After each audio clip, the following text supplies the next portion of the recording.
खबर उत्तराखंड देख रहे हैं आप सब और मैं हूं आपके साथ रूपाली शर्मा। तो चलिए शुरुआत करते हैं उत्तराखंड की बड़ी खबर के साथ, जहां उत्तराखंड में पंचायत चुनाव को लेकर सरगर्मियां फिर तेज हो गई हैं।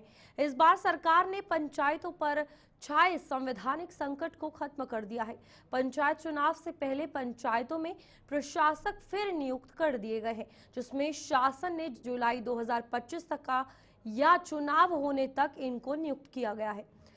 इस आदेश ने चुनाव कराने को लेकर सरकार की जिम्मेदारी भी बढ़ा दी है, जिसमें अब कोर्ट को दिए गए शपथ पत्र के आधार पर ही 52 दिनों में चुनाव कराने होंगे।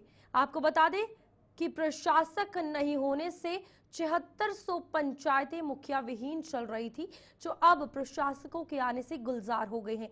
कांग्रेस और भाजपा दोनों ही चुनाव कराने को सरकार को नसीहत दे रहे हैं। कांग्रेस सवाल खड़े कर रही है तो भाजपा भरोसा जता रही है कि अब तय समय पर ही चुनाव हो जाएंगे। भाजपा और कांग्रेस इस चुनाव को लेकर आरोप और प्रत्यारोप भी लगातार कर रहे हैं। कोई पंचायत चुनाव चले और जैसी बात को हम कहते हैं कि जुलाई माह तक पंचायत चुनाव होंगे, अब और प्रमाणिक हो गया कि जुलाई माह तक पंचायत चुनाव होने वाले। पंचायत चुनाव जुलाई में, क्योंकि अरे भाई कार्यकालीन दिक्कत जुलाई तक बढ़ा है, तो आप किस एंगल को समझिए कि जुलाई माह ही चुनाव का मुख्य बिंदु है, इसलिए जुलाई माह में 100% चुनाव होंगे। सरकार ने पंचायतों में प्रशासकों का कार्यकाल एक बार और आगे बढ़ाने के लिए कल शाम को अधिसूचना जारी की और अधिसूचना में जो बातें हैं, जो दो मुख्य बातें हैं कि या तो 31 जुलाई या पंचायतों के चुनाव संपन्न होने तक जो पहले हो तब तक ये प्रशासकों की नियुक्ति की जाती है।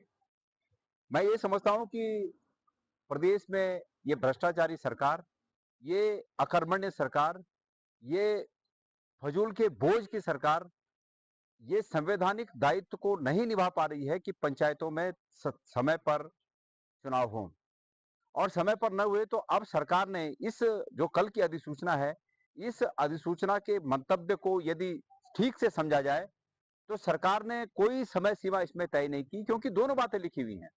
एक तरफ सरकार ने लोगों को झुंझुना थमाने के लिए 31 जुलाई का समय दे दिया ताकि लोग उस चर्चा में उलझे रहें, और दूसरी तरफ सरकार ने ये कह दिया कि ये कह दिया कि आगे मतलब जब तक पंचायतों के चुनाव होंगे।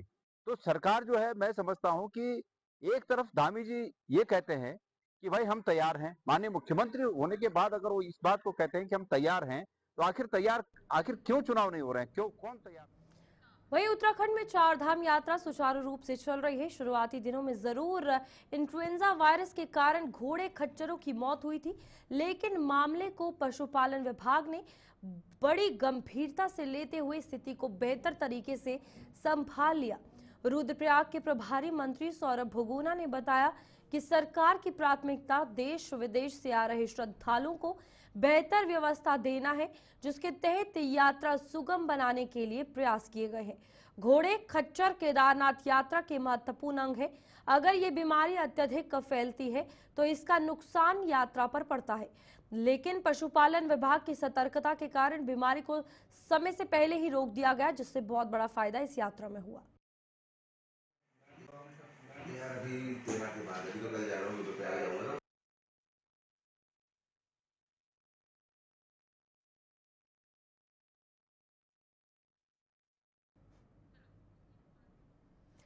स्टॉक मार्केट में निवेश के नाम पर मोटी कमाई का झांसा देकर 5.5 लाख की ऑनलाइन ठगी करने वाले आरोपी को पुलिस ने गिरफ्तार कर लिया है। आपको बता दें, साइबर सेल ने मध्य प्रदेश के इंदौर से गिरफ्तार करने में ये बड़ी सफलता जो है हासिल की है।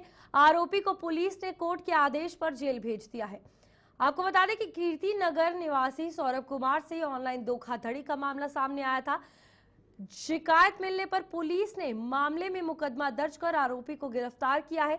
पुलिस ने बताया कि जिन खातों में रकम ट्रांसफर की गई थी, उन खातों की डिटेल के आधार पर ही पुलिस की साइबर सेल आरोपी तक पहुंची है। आरोपी की पहचान अर्पित जैन के रूप में हुई है।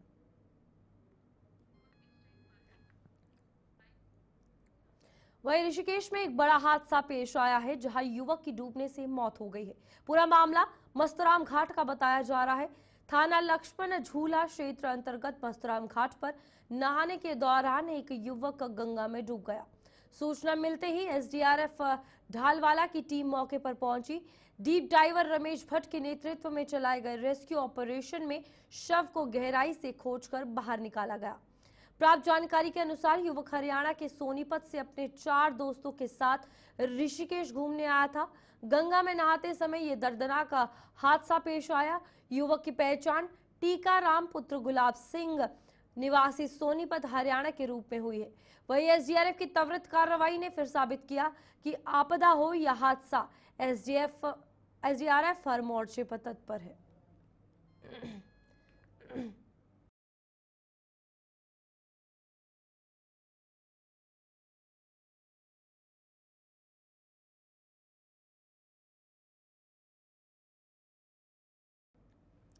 रामनगर में 4 दिन पहले एक युवक पर जानलेवा हमला करने के मामले में पुलिस को बड़ी सफलता मिली है। पुलिस ने घटना में शामिल मुख्य शूटर समेत 5 आरोपियों को गिरफ्तार कर लिया है। पकड़े गए आरोपी पुराने आपसी विवाद के चलते वारदात को अंजाम देने की फिराक पे थे। घटना 7 जून की शाम की है, जब रामनगर से गैस गोदाम क्षेत्र में रामनगर के मोहल्ला इंदिरा कॉलोनी निवासी मुकुल आर्य पर जान से मारने की नीयत से कुछ युवकों ने ताबड़तोड़ फायरिंग कर दी थी। इस दौरान मुकुल गंभीर रूप से घायल हो गया था और मौके पर भगदड़ मच गई थी। सूचना मिलने के बाद पुलिस ने तुरंत घटनास्थल पर पहुंचकर घायल को उपचार के लिए अस्पताल में भर्ती कराया और मामले की गंभीरता को देखते हुए तत्काल जांच शुरू कर दी। घटना का खुलासा करते हुए कोतवाल अरुण कुमार सैनी ने बताया कि मामले की जांच के लिए वरिष्ठ उपनिरीक्षक मनोज नयाल और उपनिरीक्षक तारा सिंह राणा के नेतृत्व में एक पुलिस टीम गठित की गई थी।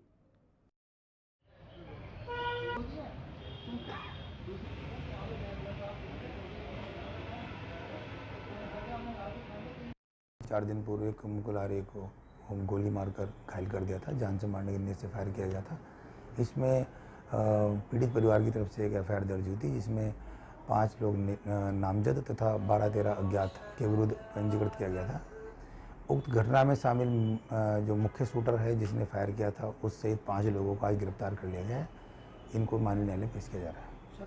अभी जो अन्य इस वारदात में शामिल है उनके विरुद्ध विवेचना प्रचलित है। शीघ्र ही उनको भी गिरफ्तार किया जाएगा।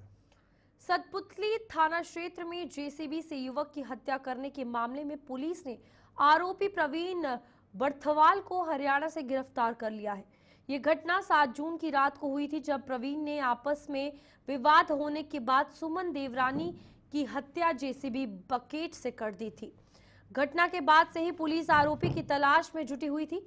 पुलिस को सूचना मिली कि आरोपी हरियाणा में छिपा हुआ है, जिसके बाद एक विशेष टीम हरियाणा भेजी गई। पुलिस ने हरियाणा से प्रवीण बर्थवाल को गिरफ्तार कर लिया है। जून की रात्रि में सतपुली एनएच मार्ग पे जो कार्य चल रहा है उसमें एक अनफॉर्चुनेट इंसिडेंट हुआ, जिसमें एक पोकलैंड का ऑपरेटर है। इस ऑपरेटर के द्वारा किसी बातचीत और किसी कहासुनी को लेकर एक स्थानीय युवक के ऊपर क्रेन के बकेट के द्वारा हमला किया गया और जिसका मौके पर स्थानीय युवक की मृत्यु कारित की गई। इसका संज्ञान लेते हुए पुलिस के द्वारा मुकदमा पंजीकृत किया गया था। मर्डर की धाराओं के अंतर्गत इसमें मुकदमा पंजीकृत किया गया और 2 दिनों से हमारी पुलिस की टीम्स लगातार इसकी खोजबीन कर रही थी। क्रेन ऑपरेटर मौके से वारदात करने के उपरांत तो फरार चल रहा था। हमारी टीम्स के द्वारा 2 दिन में काम करते हुए इस व्यक्ति की पहचान करने के उपरांत इसको यमुनानगर से कल रात्रि में गिरफ्तार किया गया है और गिरफ्तारी के उपरांत आज माननीय न्यायालय में पेश किया जा रहा है। पूछताछ करने के उपरांत सभी पहलुओं पे जांच की जा रही है और आगे जो कार्रवाई है वो विधिपूर्ण हमारे द्वारा की जाएगी। विश्व प्रसिद्ध बाबा नीम करोली महाराज के कैंची धाम में 15 जून को हर वर्ष स्थापना दिवस मनाया जाता है, जिसमें लाखों की संख्या में पूरे देश से श्रद्धालु पहुंचते हैं। ऐसे में हल्द्वानी से कैंची धाम तक यातायात व्यवस्था और श्रद्धालुओं के लिए ट्रैफिक प्रशासन के लिए सबसे बड़ी चुनौती है।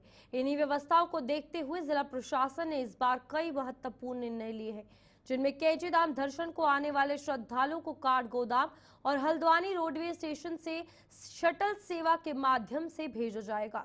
इसके अलावा 2 पहिया वाहन भी 15 जून को कैंची धाम तक नहीं जा पाएंगे।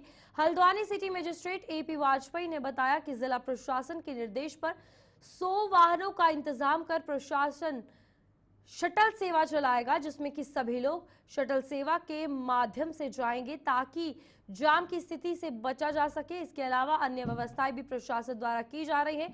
साथ ही रेल प्रशासन से भी बातचीत की गई है। रेलवे के माध्यम से भी देश और दुनिया से श्रद्धालु कैची धाम के दर्शन के लिए आते हैं। इसीलिए उस दिन आने वाली सभी 6 ट्रेनों में आने वाले यात्रियों के लिए काठ गोदाम से ये सेवा जो है वो चलाई जाएगी। जो हमें निर्देश मिले हैं उसके द्वारा ये कहा गया है कि पूर्व की भांति इस बार भी काठगोदाम रेलवे स्टेशन और हल्द्वानी जो हमारा रोडवेज स्टेशन केमो स्टेशन है वहाँ से मेले के दृष्टिगत शटल सेवाएं चलाई जाएंगी और लगभग इस दोनों स्थानों से 100 बसों का हम लोग व्यवस्था कर रहे हैं और इसमें एक अलग कलर कोड की भी इस बार निर्देश प्राप्त हुए हैं। और इसमें चूँकि हमारा जो रेलवे एडमिनिस्ट्रेशन है उसके साथ भी समन्वय स्थापित हुआ है। जो फोरनून है उसमें करीब 6 ट्रेन आती हैं, तो जब भी उनके यहाँ पहुँचने का समय होगा उसी के अनुसार वहाँ पर बसों की व्यवस्थाएं सुनिश्चित करने के लिए भी परिवहन विभाग को निर्देश दिए गए हैं। और इसी तरह जो वापसी का है आफ्टरनून में चूँकि लोग वापस भी जाएंगे तो उस समय भी बसों की उपलब्धता सुनिश्चित करने के लिए सभी को निर्देश दिए गए हैं। देखिए इसमें चूँकि काफ़ी बड़ी मात्रा में वहाँ पर संख्या में लोग आते हैं तो शटल सेवा के माध्यम से ही लोगों को वहाँ पर भेजा जाएगा। तो सभी से अनुरोध है कि जो एडवाइजरी जिला प्रशासन और पुलिस द्वारा जारी की जा रही है उसका वो अनुपालन भी करें, उसको समझ लें और ठीक से आप उसका पालन करेंगे तो आप व्यवस्था बनाने में भी सहयोगी रहेंगे और आपको भी किसी तरह की परेशानी नहीं होगी। इसके लिए ये आवश्यक किया गया है कि निजी वाहनों के बजाय लोग शटल सेवा का अधिक से अधिक प्रयोग करें और उसी के माध्यम से जाएं ताकि किसी प्रकार की असुविधा जितने भी तीर्थयात्री हैं दर्शनार्थी हैं उनको ना हो और साथ ही जो हमारे पर्वतीय क्षेत्रों को जाने वाले लोग हैं उनको भी ना हो। टू व्हीलर के बारे में भी स्पष्ट निर्देश हैं कि टू व्हीलर को आगे नहीं जाने दिया जाएगा और उसका पुलिस द्वारा जो अभी चार्ट जारी किया जाएगा उसमें इन धारचूला में 23 वर्षीय युवक की हत्या से सनसनी मच गई है। आपको बता दें कि रात को लगभग 10 बजे शनिवार की पालिका मुख्यालय मार्ग के पास एक 23 वर्षीय युवक जिसका नाम कमलेश बताया जा रहा है खून से सना सड़क किनारे दर्द से करहाता देखा गया। स्थानीय लोगों के द्वारा परिजन को सूचना मिलने पर 108 एम्बुलेंस मौके पर पहुंची, जहां से घायल को उपजिला चिकित्सालय धारचूला उपचार के लिए लाया गया। चिकित्सकों के द्वारा प्राथमिक उपचार देने के बाद युवक की गंभीर स्थिति को देखते हुए उसे हायर सेंटर के लिए रेफर कर दिया गया। मिली जानकारी के अनुसार युवक ने पिथौरागढ़ जाने के दौरान रास्ते में ही दम तोड़ दिया। परिजनों के द्वारा पुलिस को सौंपी गई तहरीर में स्थानीय कुछ लोगों पर हत्या का आरोप भी लगाया गया है। कोतवाली धारचूला क्षेत्र अंतर्गत कल एक व्यक्ति के घायल होने की सूचना प्राप्त हुई थी, जिस पर पुलिस बल मौके पर पहुंचा। घायल व्यक्ति को उपचार हेतु सीएचसी दाखिल कराया गया। प्राथमिक उपचार के उपरांत विक्टिम को हायर सेंटर रेफर किया गया था। हायर सेंटर पहुंचने के उपरांत व्यक्ति की मृत्यु हो गई थी। इस संबंध में परिजनों से एक तहरीर प्राप्त हुई थी, जिसके संबंध में कोतवाली पे अभियोग पंजीकृत किया गया है। साथ ही विभिन्न टीमों का गठन कर केस के अनावरण हेतु उनको डिप्यूट किया गया है। इसमें सीसीटीवी कैमरे खंगाले गए, जिसमें 2 व्यक्ति भागते हुए दिखाई दे रहे हैं, जिन्होंने घटना में प्रयुक्त जो चाकू है उसका फेंका जाना भी दिखाया जा रहा है। इसके अतिरिक्त व्यक्तियों की तलाश हेतु उनकी आइडेंटिटी स्टैब्लिश करने हेतु भी विभिन्न टीमों का गठन किया गया है। जल्द ही मर्डर घटनाक्रम का अनावरण किया जाएगा। कुआंवाला स्थित रिलायंस पेट्रोल पंप के समीप एक वाहन दुर्घटनाग्रस्त हो गया। वाहन में कुल 4 व्यक्ति सवार थे, जिनमें से महिलाएं, एक पुरुष को जिला पुलिस द्वारा पहले ही अस्पताल भेजा जा चुका था और एक व्यक्ति ट्रक में ही फंसा था। एसडीआरएफ की टीम द्वारा तत्काल घटनास्थल पर पहुंचकर रेस्क्यू उपकरणों की सहायता से ट्रक को काटकर उसमें फंसे युवक मोनू को गंभीर घायल अवस्था में बाहर निकाला गया और एम्बुलेंस के माध्यम से अस्पताल पहुंचाया गया।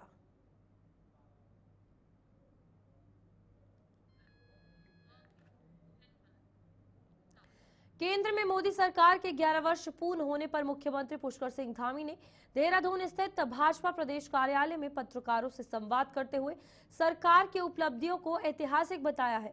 उन्होंने कहा कि इन वर्षों में नवाचार और विकास के नए आयाम स्थापित हुए हैं। सीएम धामी ने डबल इंजन की सरकार के लाभ को रेखांकित करते हुए कहा कि 2014 से पहले भ्रष्टाचार और घोटाले आम थे, जबकि अब देश में विकास कार्यों का नया इतिहास रचा गया है।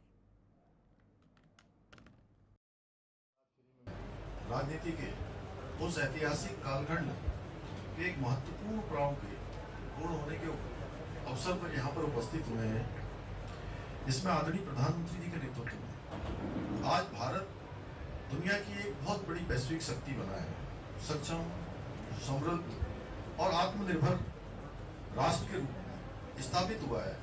आज पूरी दुनिया भारत को आशा भरी निगाहों से देख रही है और पूरी दुनिया का केंद्र बिंदु आज भारत बन गया है। और ये 11 वर्षों का कालखंड आदरणीय प्रधानमंत्री मोदी जी के नेतृत्व में जो चला है, इसको स्वर्ण अक्षरों से अंकित किया जाएगा।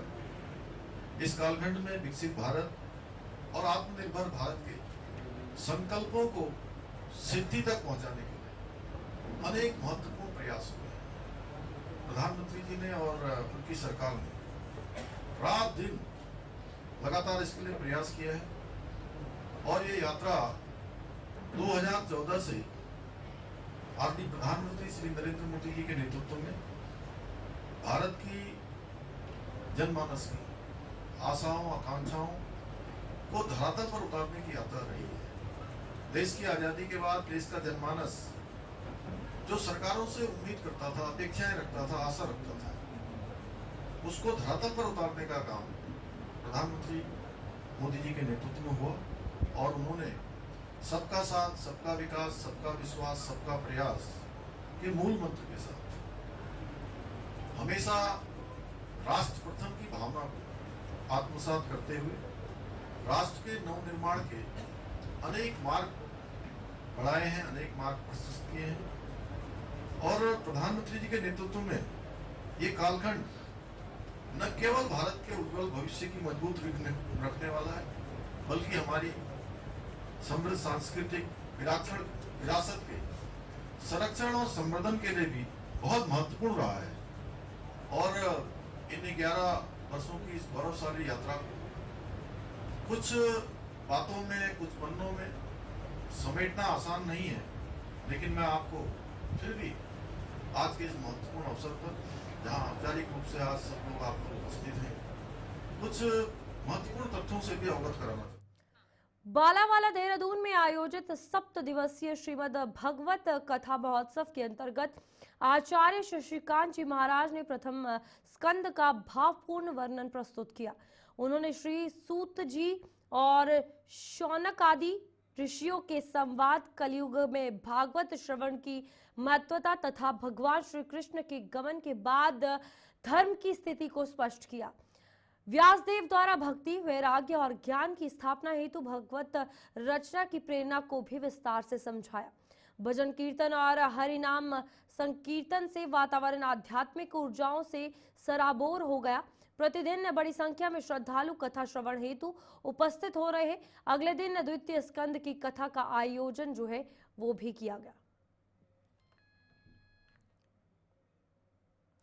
मसूरी के हुसैनगंज क्षेत्र में मसूरी देहरादून विकास प्राधिकरण द्वारा प्रस्तावित 58 करोड़ रुपए की इको पार्क परियोजना के निर्माण में देरी को लेकर स्थानीय लोगों में रोष है। क्षेत्रीय सभासद पवन थलवाल के नेतृत्व में लोगों ने MDDA कार्यालय पहुंचकर ज्ञापन सौंपा और निर्माण कार्य शीघ्र शुरू करने की मांग की।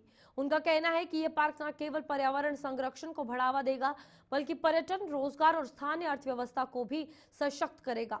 15 वर्ष पूर्व भूमि अधिग्रहण के बावजूद अब तक कार्य शुरू न होने पर आंदोलन की चेतावनी दी गई है। MDDA के अनुसार पार्क को पर्यावरण अनुकूल तकनीकों से विकसित किया जाएगा, जिसमें वॉकिंग ट्रेल्स, मेडिटेशन जोन, बच्चों के लिए प्ले एरिया, वर्षा जल संचयन, सोलर लाइटिंग और स्थानीय पौधों की नर्सरी जैसी सुविधाएं होंगी।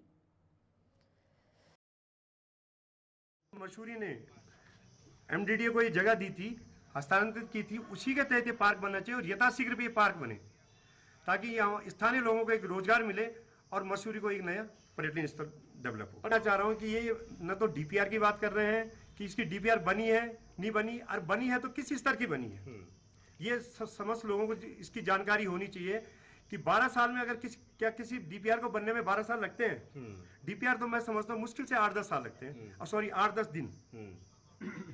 लेकिन बड़ा खेत का विषय है। और लेकिन हमने आज अवगत करा दिया मसूरी देहरादून विकास प्राधिकरण को कि यथाशीघ्र, हमारी उनसे निवेदन है, अभी तो हमारा निवेदन है कि यथाशीघ्र उक्त स्थल पर इको पार्क बनाने की कृपा करें। अगर ये सरकारी विभागों में जो है ये पेज फंसते रहते हैं और विशेषकर हमारा मसूरी देहरादून विकास प्राधिकरण इस बात के लिए प्रसिद्ध है कि वो काम को लटकाता रहता है। जब वहाँ पे हमारी ज़मीन है, नगर पालिका की ज़मीन है, उनको दे दी गई है, पैसा भी आ गया है, तो हमारा कहना ये है कि फिर आप लोग उस फाइल को क्यों इस तरीके से दबाए बैठे हैं। दूसरी बात यह है कि हुसैनगंज मोहल्ला जो है मसूरी का एक बहुत बड़ा मॉल है और वहाँ पर इको पार्क बनेगा, बच्चों को खेलने की सुविधाएँ होंगी, इसके साथ साथ स्थानीय लोगों को रोजगार मिलेगा। यहाँ पे थलवाल जी के नेतृत्व में क्षेत्रीय सभासद है थलवाल जी ने बहुत अच्छी बात रखी कि जो वहाँ पे इको पार्क बनना था वो जनहित के लिए बनना था, लेकिन एमडीडी तो संलिप्त अवैध कार्यों में हो रखी है, अवैध कार्य करवा रही है, जो जनहित के कार्य उसको कर नहीं रही है, जिससे यहाँ के स्थानीय लोगों को रोजगार भी मिले और वो बहुत ज़रूरी बनना है। इसके डीपीआर में इतना टाइम कैसा लगा, कम से कम 12 साल। ये 12 साल तो बहुत विडम्बना है प्रशासन की और ये एमडीडी की कि जो जनहित के कार्य उस पर रोक लगा रहे हैं और जो अवैध कार्य हो रहे हैं। वहीं हरिद्वार रुड़की विकास प्राधिकरण पर अवैध वसूली का आरोप लगाते हुए आजाद समाज पार्टी के कार्यकर्ताओं ने कल गेट पर 50,000 रुपए की गड्डी फेंककर जमकर हंगामा किया। इस घटना के संबंध में एचआरडीए कर्मचारी की तहरीर पर सिविल लाइन कोतवाली में 10 लोगों के खिलाफ मुकदमा दर्ज किया गया है। सभी आरोपी फिलहाल फरार है। कांग्रेस महानगर अध्यक्ष ने घटना की निंदा करते हुए ये कहा कि विरोध का अधिकार सभी को है, लेकिन वह मर्यादित और कानून सम्मत होना चाहिए। एसपी देहात शेखर चंद सुयाल ने भी मामले की पुष्टि करते हुए कहा कि कानूनी कार्रवाई इस पर की जाएगी।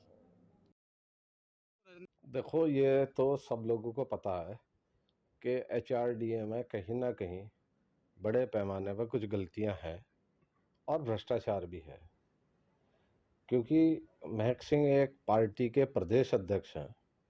तो राजनीति में हमें अपनी बात रखने का, अपने साथियों के साथ जाके बात रखने का एक मर्यादा है, एक प्रोसीजर है, एक तरीका है। उन्हें अगर अपनी बात रखनी थी तो लिखित में उन्हें एक वहाँ अपना ज्ञापन देना था, और जिस तरह से उन्होंने नोट फेंके और या कोई अन्य ऐसी भाषा का इस्तेमाल किया है जो संसदीय श्रेणी में नहीं आती है, तो गलत है। देखिए, कल थाना रुड़की में एक तहरीर प्राप्त हुई। उस तहरीर के आधार पर वहाँ बलवा, सरकारी कार्य में बाधा, इस प्रकार के तथ्य उस कंप्लेन में थे और उनकी पुष्टि भी उसमें एफआईआर दर्ज कर दी गई है। आगे विवेचना चल रही है। जो लोग थे उनका चिन्हीकरण करके किसकी क्या भूमिका है उसके हिसाब से आगे लीगल कार्रवाई की जाएगी। सर, कितने लोगों के नाम? उसमें कुछ लोग नेम्ड हैं और बाकी 40 से 50 लोगों का जिक्र किया हुआ है, और वो बाकी विवेचना का विषय है कि उसमें कितने लोगों की क्या भूमिका है। धारा वही मैंने बताया, बलवे की धारा है, लोक कार्य में बाधा डालने का है, लोक सेवक को भय में डालना, उसको काम में बाधा पहुंचाना, इस टाइप की धाराएं हैं। और साथ ही एक जो भारतीय करेंसी है, लीगल हमारा जो टेंडर है, उसका अपमान करने की धारा भी हमने उसमें मेंशन की अकॉर्डिंग टू कंप्लेंट। चल तो नरेंद्र, हेलो। चलिए, अभी के लिए बुलेटिन में इतना ही। खबरें आगे भी जारी रहेंगी। आप देखते रहिए गुलिस्तान न्यूज।